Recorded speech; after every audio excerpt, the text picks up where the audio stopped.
This is Global Order. I'm Hindol Sengupta. I'm particularly grateful today. At very short notice, Ambassador Mark Sofer has agreed to join me in this conversation.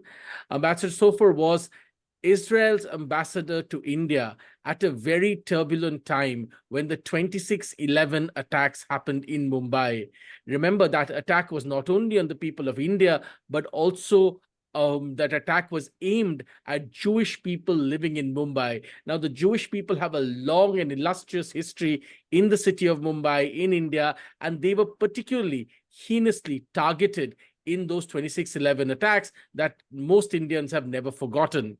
Now, he has a long and illustrious career in the Israeli Foreign Service, including as foreign policy advisor to Shimon Peres. Ambassador, thanks very much at very short notice for joining me. Thank you very much. Ambassador, I'm glad to be here. Thank you. I'm going to jump in with and ask you the first question, which is, in my last conversations with other people about this topic, other Israeli experts, there was a lot of concern about the attacks coming from the north, from Hezbollah. Do you think today, Ambassador, that this conflict is going to spill out and become a region-wide, perhaps, a region-wide conflict in the Middle East, embracing, in a sense, of dragging in, I guess Iran is already part of it through Hezbollah, but other countries too? Well, perhaps I should start by saying that I'm actually not today by any means a government spokesman, and it's crucial for your viewers and the audience to know that myself and many of my colleagues that now outside of the foreign ministry are very much actually have quite a great deal of antipathy towards the current Israeli government, and we'll probably get back to that later. To start with your first question on the Hezbollah.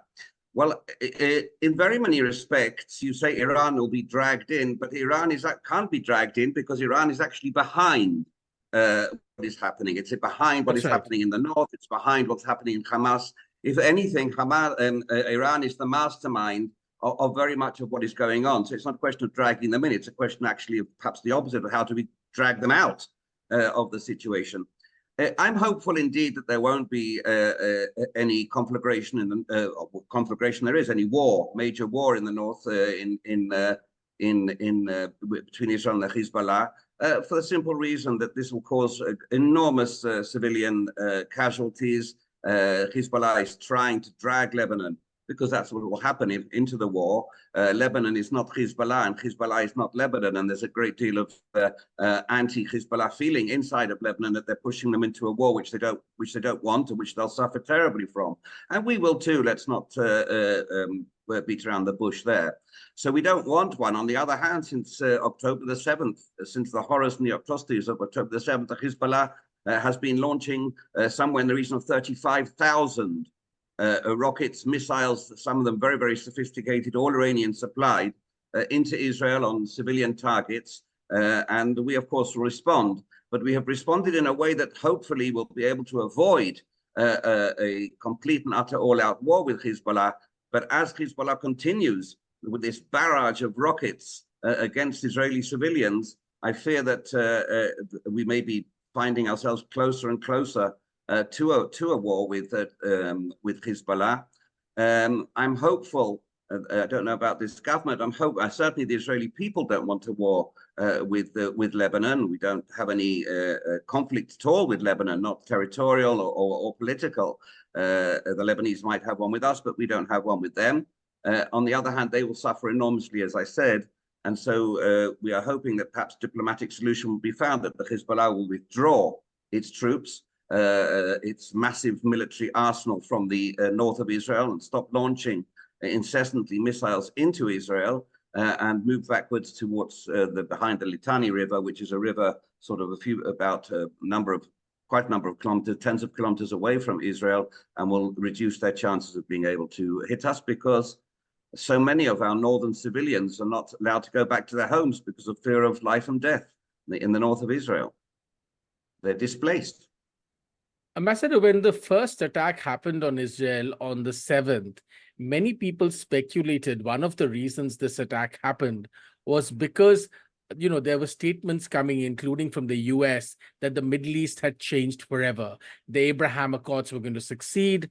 More and more countries in the Middle East were finding processes to peace with Israel and cooperation with Israel. And in a sense, nothing would be the same ever again. And then, of course, these attacks happen. Do you believe that one of the reasons this attack happened on Israel is because of the seeming success of the Abraham Accord? I think there are a number of issues at play here, which brought the Hamas to open to carry out the atrocity on the 7th of October, an atrocity which killed just under 2,000 people, and rape and pillage and massacre of innocent people going around their daily lives on a Jewish festival without any knowledge of this beforehand from our side. So I think one of them could well be not just the Abraham Accords, but the possibility of some sort of reconciliation or conciliation between Israel and Saudi Arabia, perhaps one of the most important, if not the most important country on the Arab world on the one hand. On the other hand, they also perceived what they perceived was a weakness in Israeli society. If you recall, prior to the 7th of October, there were enormous demonstrations in Israel against what the government was carrying out, which many people would call judicial overhaul or an attack on democracy by changing the entire judicial system, which caused enormous outcry in Israel. So they thought this was a weakness, that Israel was weak at the same time. But the bottom line, I do believe, is that what we're talking about, we can find a number of different reasons why they carried out, but we are talking here of a terrorist organization dedicated single-mindedly and solely to the destruction of the state of Israel. It has always been their case. It is in their charter. It is in their manifesto. It is in their Eid, their credo, their being. They are dedicated to the massacre of Jews, to the killing of to the eradication of Israel. And so that, I think, is the underpinning of the attack itself. Why they chose that date, a lot of analysis can go into. But the bottom line is that the Hamas, like the Hezbollah, like Iran, are dedicated entirely to the destruction of the Jewish state. That is what their major issue is. The billions and billions of dollars which they've been receiving in aid from the international community was plowed solely into building tunnels, terror attack tunnels, and tunnels to hiding the hostages, which we still have, sadly. There are over 120 or so. And the situation, therefore, is that we are facing a terrorist organization dedicated to our destruction. And that is the be-all and end-all why they actually embarked, in principle, on the horror and the atrocity of the 7th of October. We'll delve deeper into what happened in that terrible attack, Ambassador. But before I go there, I have one question about Israel's, improvement of ties, as it seemed at that point, with Saudi Arabia and, of course, with other countries in the Middle East. But as you said, particularly with Saudi Arabia, where do you see those ties go from here, now that all of this has happened, now that this entire war has unfolded? Well, I think that we're in a completely different situation ever since the war started, ever since the attack took place, which started the war on the 7th of October. Things have altered quite tremendously, and it's very difficult to make a projection for the future while you're still in the middle of the hell that's going on and the hostage is still being held, etc. But I do think that the Abraham Accords were successful. They are successful. I think that there is a possibility of moving forward. I must admit that I myself, my personal analysis is that while we still have our present government in Israel, I'm not very optimistic about that happening, because we have a government which is extremely far to the right of the political spectrum and really are not interested in issues like that, really only, well, they don't have the support of most of the people, according to every single opinion poll, in what they are doing. But as we look forward, I think while this government in Israel stays in place, I doubt very much whether there will be any improvement in ties with Saudi Arabia. I hope the Abraham Accords, and actually I feel sure that they will remain in place with all the problems that we are having, of course, with some of the countries that are still members of the Abraham Accords, but I do believe that they will hold true. We all have something to gain out of the Abraham Accords being successful in the long run. Let's talk a little bit about the government that you just described, Ambassador. Some critics of the Israeli government claim that there was no way that Israel could have not known that these preparations were happening to attack Israel, because Hamas was quite clearly holding weeks of preparations using all kinds of sort of gadgets, and with the kind of advanced surveillance devices and equipment and technology that Israel has at its possesses. There's no way the Israeli state wouldn't have known, or the Israeli government wouldn't have known. And the other question, which is associated with this, is some have speculated that the incumbent Israeli government, in fact, in a sense, allowed Qatar to provide certain funds to Hamas, which in a sense propped it up and and continued its at least its monetary existence in a particular way, which further worsened the situation. What is your take on both these two issues? Well, I think we can split them, although they are interconnected, as you say. I think on the first part, yes, of course, there were indications that that Hamas as a terrorist organization especially on the day or 2 or 3 days beforehand, was going to launch a major attack, and this was, of course, we had a major breakdown in the system. There's no doubt about that, and I don't think anybody can push that to one side and say it didn't exist.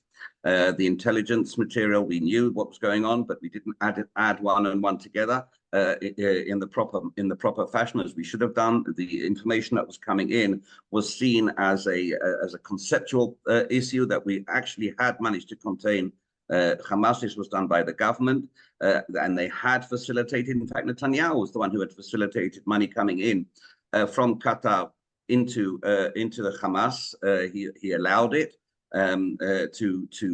because what he thought, and what we thought, or many in Israel thought, maybe not myself, was that this money would actually they would use it to build a new society for the people of Gaza, welfare, hospitals, education systems, etc. Of course, Hamas could never do that, because it's not dedicated to the welfare of the people, but only to mass murder and killing.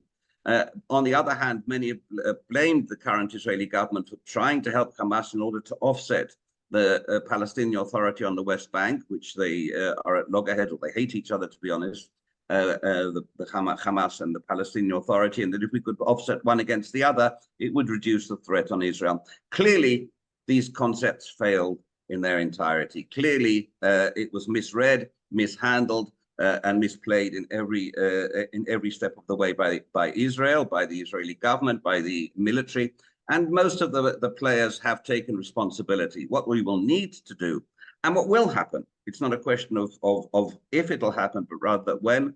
We will need an independent commission of inquiry into what happened on the 7th of October and its aftermath.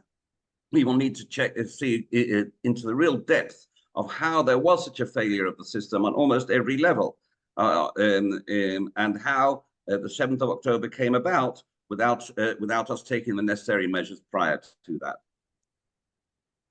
And the second part of the question, the question of the Israeli government, incumbent Israeli government, and perhaps others before it, in a sense, allowing, a particular kinds of funds to flow from Qatar to Hamas, which propped the organization up.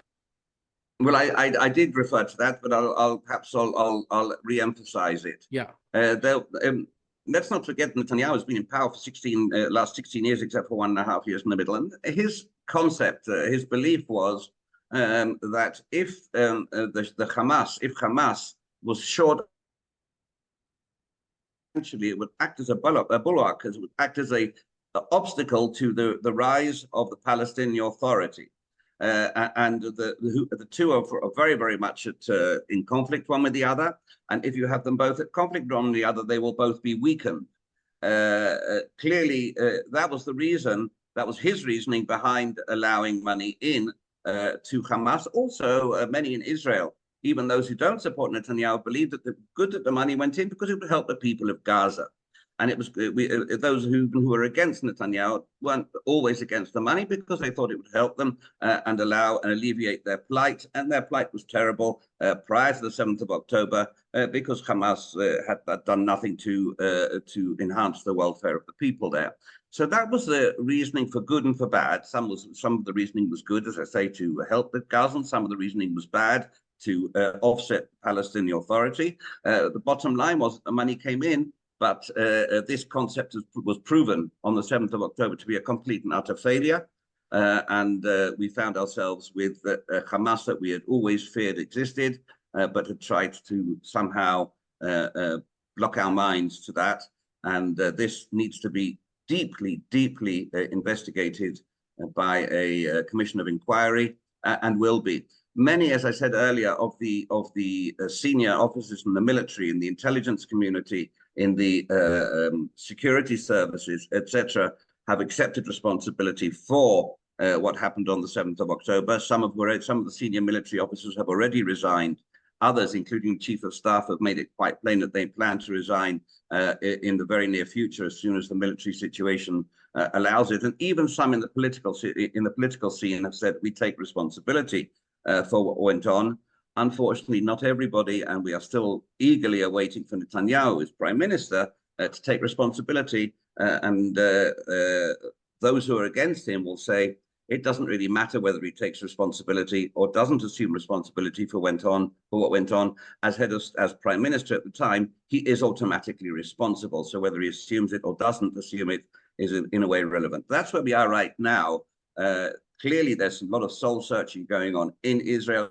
Clearly, there's a lot of depth of analysis, but not yet the commission of inquiry, and that will be set up hopefully soon. Talk to us a little bit about the ground situation in Rafah and the sort of, ground clearance, in a sense, in Rafah. There was a lot of conversation about it. Now that some of the hostages have been, safely recovered, what do you see? How do you see the war in Gaza proceed from here, Ambassador? What will happen next in Rafah? What will happen, according to you, next in Gaza?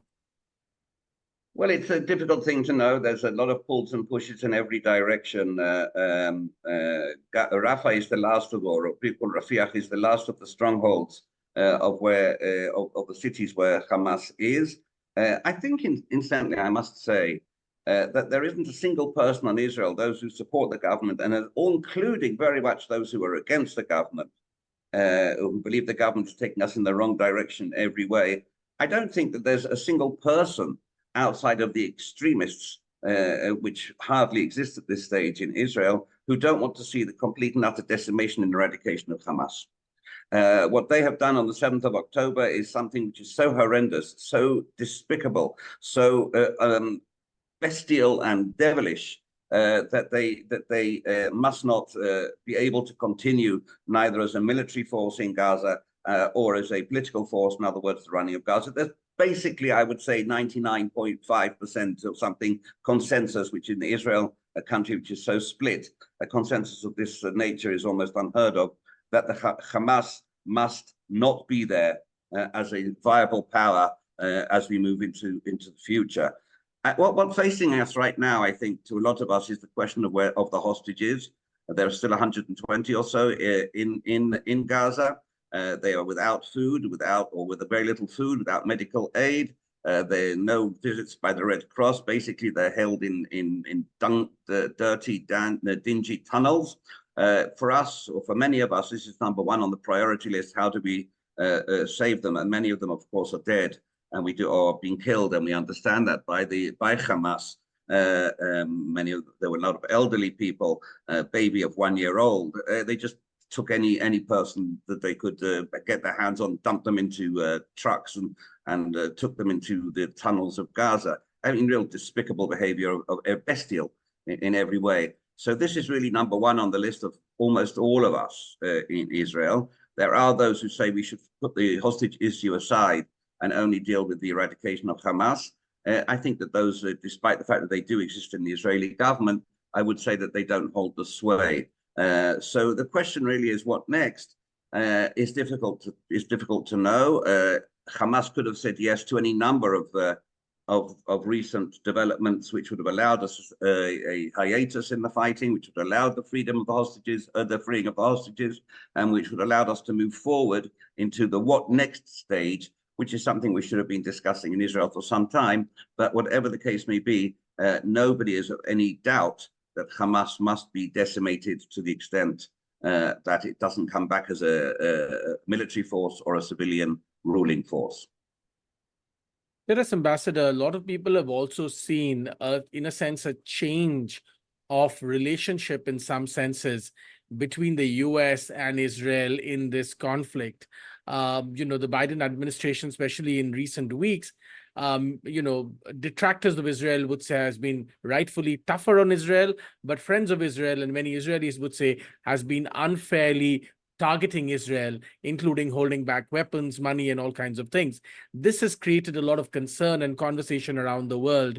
Do you see some of the fundamental bricks and mortar of the US-Israel relationship changing?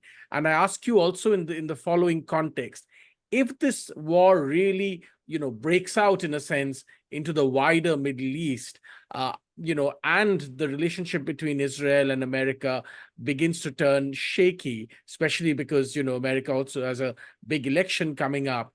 Where do you think this situation might evolve into? Well, I'm talking now from my point of view, certainly not from the governmental point of view. Yes. I don't believe that the fundamental basis and foundation and overarching principles that govern the Israeli-American partnership, because partnership is what it is, I don't believe that they've been broken, not even a little bit. Are there major and crucial differences of opinion? Yes, of course there are. And you can see them. I wouldn't harp too much on the issue of the stopping of the supply of weapons. It happened only once, and it happened on a very and that was returned to the earlier position beforehand. But clearly, we need America on our side. We cannot find ourselves with an America that is completely on the other side of the coin. But America, I think, to the same extent, needs a strong and a viable Israel. And I would say that Biden. This is from my point. Biden is a close friend of Israel. Of that, there's no doubt. He may have his major differences of opinion with Netanyahu, but with the people of Israel, with the Zionist enterprise, with the state of Israel, he feels a great and deep personal and professional affinity. And you can see, you've been able to see that throughout from the 7th of October onwards. So I don't believe that anything has been fundamentally broken, not at all. On the other hand, we have differences about how to, and deep differences between the Israeli government and the American and the US administration about how to move forward from here. I think the major issue that the Americans are perhaps most, I would say, reserved about or have the most problems with the current Israeli government on is something that I would agree with.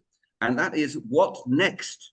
And this is the big question which needs to be discussed. Okay, we've been in Gaza. Nobody has a problem in the international community except for the extremists that the Hamas are a terrorist organization which needs to be eradicated. I think very few people in the international community, and certainly no civilized people in the international community, have much of a problem with that. I think the problem is, though, that once you've gone in there, once you've done what you have done to Hamas and decimated it to a great extent, what happens after that? And here the Israeli government has been very reticent to enter into discussion over what next. And the reason for that, of course, is Israeli internal politics. That the fear is that if they do enter into a discussion of what next, who will govern Gaza, who will work with Israel and the international community in rebuilding Gaza, in making it into a viable area which doesn't harbor terrorism, this will cause an immediate collapse of the Israeli government because it's very dependent on a couple of parties of the extreme right who refuse under any circumstances to touch that. And the Americans, rightly, I believe, are telling us, listen, you absolutely must discuss what's going to happen next. It's not good enough to have an entry strategy without an exit strategy. You must, and the only way actually that you will bring Hamas to not be able to run Gaza in the next period of time is to find an alternative, is to find a different type of leadership, a different type of ruling. There are rulers there, and that needs to be discussed now. So this is a major bone of contention between America and Israel, and incidentally, very, very much so inside of Israel itself. Talk to me a little bit about what's been happening on the streets of America then, Ambassador, also on the streets of London and the streets of many European capitals. what we've seen in the last few months, essentially, are hundreds and thousands of people, often, using extremely volatile language, targeting Jews, also targeting the state of Israel. American academic campuses have gone up in flames, and many of them, in a sense. There have been, massive protests there by students. It has been pointed out that many of these students, perhaps don't know enough about the situation at all, and yet they're out, protesting against what they believe is an oppressing force. All of this seems to be a cultural shift, in a sense, Ambassador. Do you worry about this? Do you worry that the fundamental understanding of why Israel exists, it seems to be missing among many young people in the West, and they have framed everything in this oppressed sort of dynamic, which often doesn't work, and yet that's how they look at the world. And in that point of view, Israel is always framed as an oppressor, and that, in a sense, is changing the global conversation. These protests are changing the global conversation about the very existence of the Jewish state. I'm not sure I agree with the premise there, to be honest, and I would look at it perhaps from a different angle. And this is, I'm talking to somebody who, again, is very much in favor of the eradication of Hamas on the one hand, but does not see that the way that our current government is working in that end as being the right way under any circumstances. I think point number one is that from the very go, on the 7th, on the 8th of October itself of last year, you could see demonstrations around the world, even before Israel had retaliated, even before Israel rightfully had, this is a just war under every circumstance, to kill those who just want to massacre you and assassinate you, is to get rid of them first. But even before we had retaliated, there were people in the streets of Sydney or in London and in the West screaming, gas the Jews, burn the Jews, kill the Jews, well done, Hamas. So this problem would have existed, and it's always been there, whether Israel would have done anything or not. Yes, another point I would like to say about the protests that you're seeing in the campuses and in the streets of some of the Western capitals is that these are, and we know that for a fact, you don't have to be a genius, that these are well orchestrated, well funded, and well organized. Behind them might well be countries like Iran, and charitable organizations which support the Hamas. Clearly, they have you see the same slogans being said in New York as you see being said in Paris or in London. So it's obviously an orchestrated thing. Also, I wouldn't go too much overboard about the amount of people. I don't think it's been hundreds of thousands. It's been many thousand. And I think what you're seeing also now, and this is perhaps not so much a problem of Israel, but a problem of the West in general, Western Europe and the United States and other Western countries, is a backlash. The recent elections in the European Union, while they may have come from many other reasons, for a number of reasons, certainly I think behind at the back of people's minds, or some people's minds, is what on earth is going on here? Who are these people who are screaming, burn the Jews, massacre Israel? They are as anti-Western as they are anti-Israel. They hate the countries in which they live in and which many of them were born in. So they've lived in a society, they've benefited from a welfare society, and they're imbued with hate towards the very societies in which they are flourishing.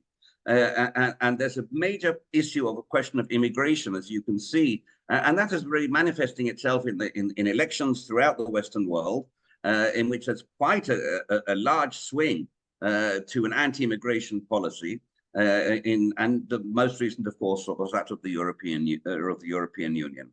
So I think there's a lot of soul searching going on in a lot of countries right now. But what is important to notice is that for the most part, except in the very rare cases of extreme wokeism, or whatever the word might be, the majority of the civilized Western world, India included, incidentally, while they may criticize, they may have a lot of criticism, and so often it's correct criticism towards some of the things that Israel has been doing. And the bottom line is that they all agree with us, with Israel, especially on the governmental level, that no society can live under the threat of eradication. No society should be allowed to be able to suffer the horrors and the atrocity and the massacre of the murder of a war which is started by terrorists coming over the border in 5,000-6,000 strong force just to kill, maim, take hostages and rape.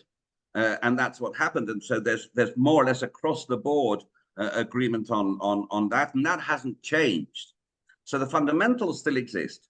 Yes, I would agree with you that if you scratch the surface of many of the demonstrators, they have no clue what they're demonstrating about. So they're screaming and shouting from the river to the sea, but when you ask them which river and which sea, you might as well be talking about the Amazon and the Indian Ocean. They have a zero clue what's going on. Most of them had never heard of Palestine or been believed in Palestine until the 7th of October. But it's the thing that we were brought into this. It's nice. We're students. It's like and we're anti-Western anyway. We're anti-democracy anyway. We believe in and they push to one side all the things that are held dear to them.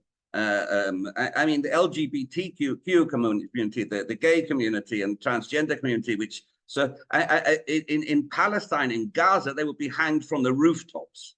And yet here they are supporting, they don't care about their own values, the rights of women, which are trampled upon in Iran, which are trampled upon in Gaza. They're completely irrelevant. Israel, of course, is completely open both as far as the LGBTQ community and women's rights and minority rights. But they jump on a bandwagon. They don't care about their own values because the overriding value is let's bash the societies, let's hate the societies in which we live and which have given us the sustenance to flourish. Let's talk a little bit, therefore, this is the right moment to discuss this, about the word Zionist itself. This word Zionist and Zionism has been turned into a screaming word of abuse, especially in these protests. We read about this word and its origins and debates in newspapers. Today, it's become a slogan that is shouted and screamed at and abused. But many people today, after these protests, have pointed out, including many professors in the Western world and other places, that in a sense, the word Zionism only means, to believe that the state of Israel has a right to exist. Now, talk to us a little bit about that. Why has this word become controversial? There is also, like I said, a backlash. Most people don't even understand the context. Well, that's a very good point, and I think a very good question. I think that we're something that we have to look at both sides of the coin. On the one side, you have the word Zionism, which, as you're right, I mean, I would perhaps phrase it a little bit differently from the way you phrase it. I would say Zionism means the right of the Jewish people to a state of their own. It means nothing more than that. In the same way that the Palestinian nationalism is the right of the Palestinians to have a home of their own, and I believe in that strongly, incidentally. Or in the same way as you can say that the right of the French to have a home of their own, or the right, or any people, or any culture, or whether if they certainly the state of the Jewish state, which was our ancestral home.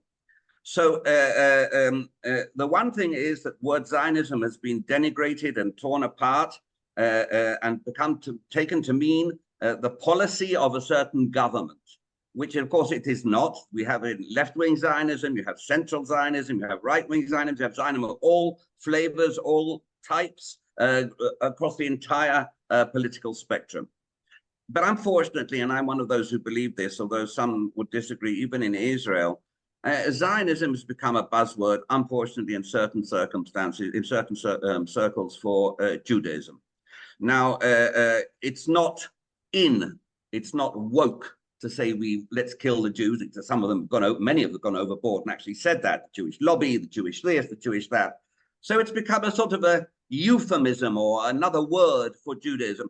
And I would say it's every single opinion poll in the last 60 or 70 years who has taken polls of the Jewish world in general, not just in Israel, in the United States, in Europe, in former Soviet Union, Russia, etc. 95% of Jews are Zionists.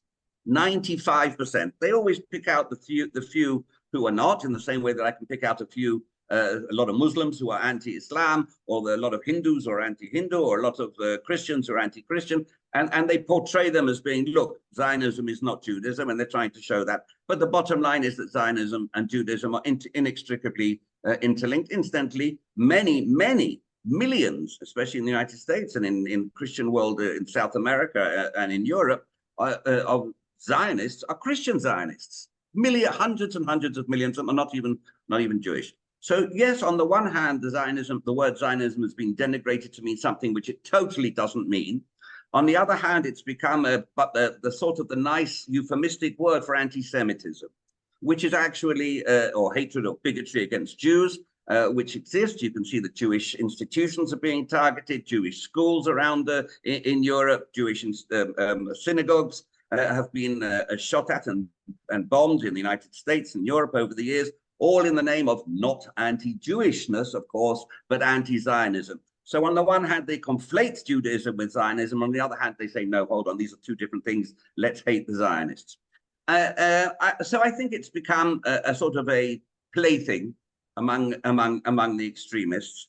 Those who have met Israelis, who have known Jews, know that we are not these bestial creatures and these horror, which these half-crazed lunatics running in the streets saying burn the Jews and kill the Zionists are actually saying.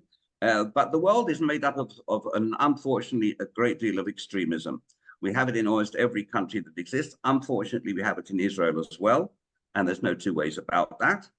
Palestinians, as we've seen with Hamas, certainly, and the jihad, Islamic Jihad certainly have it. Europe has it. It's become, the extremism has become too rampant. And part out of all of that comes the use of the word Zionism, or the intertwinable use of Zionism and Judaism, which is used sort of simultaneously, but to too many, hundreds of thousands of these across the world, who have been saying that Zionism is not Judaism when they know full well that they're using a euphemism for the word Jews. Let's come to the point of then, as we look to wrap up this conversation, Ambassador, towards, you said you believe absolutely in the right of the Jewish people to have their homeland, as you believe the Palestinians need their own homeland too.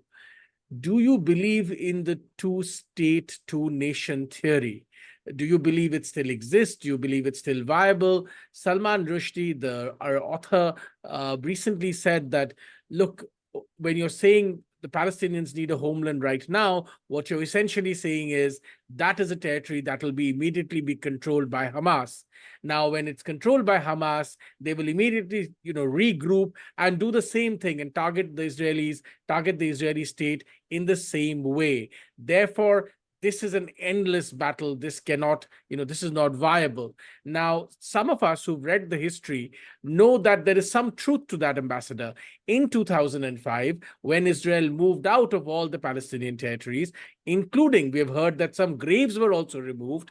The first thing that happened was that Hamas was elected to power. It started to build the tunnels. It even, took away or brought down the greenhouses that Israel had built. So therefore, the fear that Salman Rushdie, talks about is not very unreasonable. I wonder where you stand in this. Well, perhaps from the start, I should say that I'm a very, very, very firm believer of the two-state solution. State of Israel living side by side with the state of Palestine with security, with economic welfare for the Palestinians. That both societies should live side by side in their own state. I am a firm believer of that.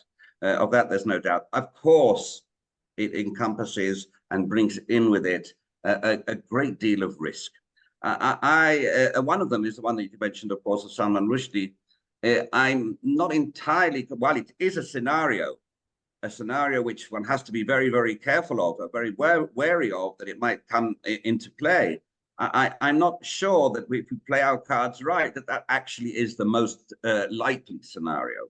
I think that we have to aim and put into place all the international guarantees, all our own guarantees. We have to make a complete change of concept. I think the Palestinians have to make a complete switch, 180 degrees in their switch, to say, okay, we will live side by side with Israel, not because we want to live because there is a Jewish state, but because the Jews have a right to a state in the same way as I say the Palestinians have a right to a state of their own. Not that there is one, but that they have a right to it. And that way we can agree to move on from there. I think at the end of this war, and beforehand, if it can be ascertained and dealt that the Hamas is no longer in power militarily, has no longer the political rule over Gaza, and instead of that, a different Palestinian ruling over Gaza and over the West Bank, one which isn't as corrupt as the Palestinian Authority, and one which isn't as half-crazed, not half-crazed, crazed, killing lunatics as Hamas, and yet but leaders who believe that Israel and Palestine should live side by side. I think that that's certainly a doable. I actually think it's a much more likely scenario than the scenario, especially today, actually, than the scenario in which Hamas will take over. So while there is the whole gamut of possible scenarios of what might happen next, I'm not entirely convinced that the main scenario will be that Hamas will retake over a Palestinian state, not if it's handled correctly by Palestinian leadership, by Israeli leadership, and by the international community. So I do continue to believe it. I think that it's also necessary to mention that Israeli society has moved, even that many of those in Israel who believed in Palestinian statehood for humanitarian reasons, because they deserved one, because we have to live side by side with the society living next to us, they may still believe in a Palestinian state, but for different reasons. For the reason that we can't live together under the same without having a division of a separation between us and them, without having a border between Israel and the Palestinians. The bottom line is the same. The reasoning to get to the bottom line, that has changed since 7th of October. And I think also the timeline has changed. It's a question now, it won't be tomorrow, won't be the day after. I think it'll take a much, much longer time to rebuild trust, certainly in Israeli society, over what we're still a country in trauma. We're a society reeling from the massive terrorist attack that we had on the 7th of October. And Palestinians need to rebuild their forces, to rebuild their society, and to rebuild Gaza together with the international community, but in such a way that it doesn't become any more a threat to the state of Israel. Ambassador Mark Sofer, on that very optimistic and hopeful note, of course, with all the cautions and precautions in place, thank you for that sobering note at the end, and thank you very much for your time. We'll have to leave it at that. Thanks very much for your time once again on very short notice. We appreciate it, Ambassador. It's a pleasure. Lovely to be with you.